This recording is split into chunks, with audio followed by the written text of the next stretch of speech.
Là, je voulais vous parler plus précisément de ma première expérience de travail et de ma première année de salaire en fait. Qu'est-ce que j'en ai fait, comment est-ce que je l'ai géré et surtout vous dire tout ce qu'il faut pas faire en fait quand on commence à gagner de l'argent, complètement à l'heure actuelle. Ce que j'ai fait en fait, c'est que il y a beaucoup de cet argent qui sont partis en voyage. À cette époque-là, j'étais en relation. J'en ai parlé aussi beaucoup sur le blog longue distance. Et donc, je faisais beaucoup d'allers-retours entre Bruxelles, Londres, Cologne, bref. J'ai utilisé beaucoup de cet argent pour voyager, pour m'acheter des tickets de train. Et par exemple, je me souviens très bien, un jour, j'expliquais à l'un de mes chefs que j'allais prendre l'Eurostar le week-end pour aller voir mon copain. Et c'était un ticket, je crois qu'à l'époque, je l'avais payé dans les 200 euros, juste pour un petit aller-retour, un petit week-end. Ah voilà, c'était absolument ridicule. Je pensais que j'étais riche parce que j'avais jamais eu d'argent. C'est ça le problème en fait, c'est que au moins tu as conscience de la valeur de l'argent vu que tu n'en as jamais eu. Donc dès qu'on t'en donne un peu, tu as l'impression d'être riche, c'est assez normal.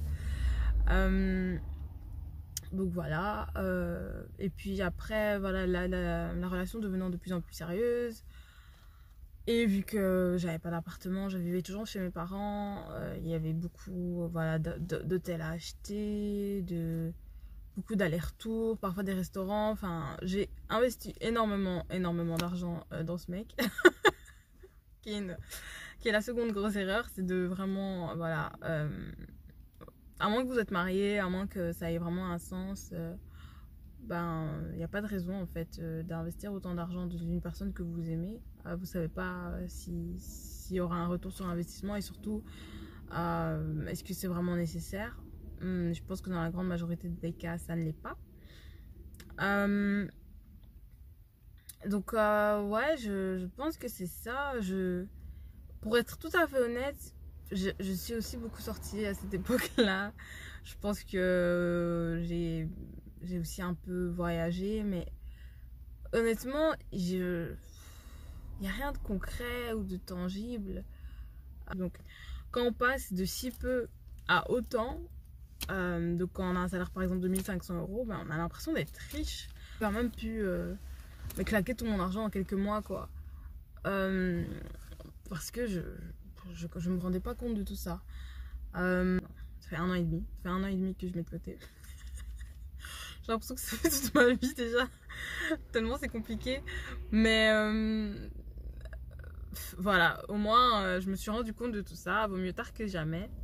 Bon, moi je vous conseille de commencer dès que vous pouvez. Je vous conseille aussi de vous éduquer financièrement. Il y a le podcast qui est pas mal, qui s'appelle Budget Chéri, je crois, qui donne des conseils pour réussir à mettre de l'argent de côté. Mais il y a aussi la chaîne YouTube de Mûre et Noisette qui parle beaucoup de budget. Bon voilà, moi je pense que c'est un peu extrême et je me retrouve pas spécialement dans son propos tout le temps, mais bon, par exemple, elle a une de ses vidéos super intéressantes là où elle explique qu'elle a réussi, je crois, à mettre 20 000 euros de côté en 2 ans avec vraiment un tout petit salaire de 1300 ou 1400 euros. Donc c'est quand même, ça reste quand même intéressant. Elle donne vraiment. C'est vrai que voilà, souvent, très souvent, on parle de santé mentale. Mais j'avais vu un tweet qui était vraiment bien. C'était une psychologue, je vous le mettrai si je le retrouve.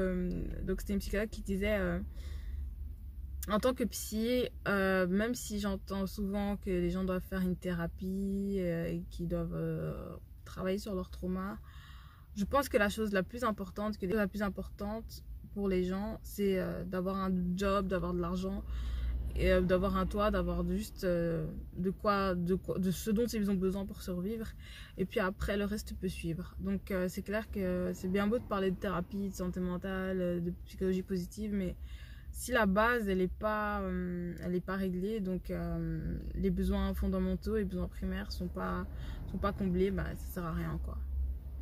Donc voilà, j'espère que la vidéo vous aura plu, même si c'est un petit format sans prise de tête, mais j'espère que c'est quand même intéressant pour vous. Bye bye.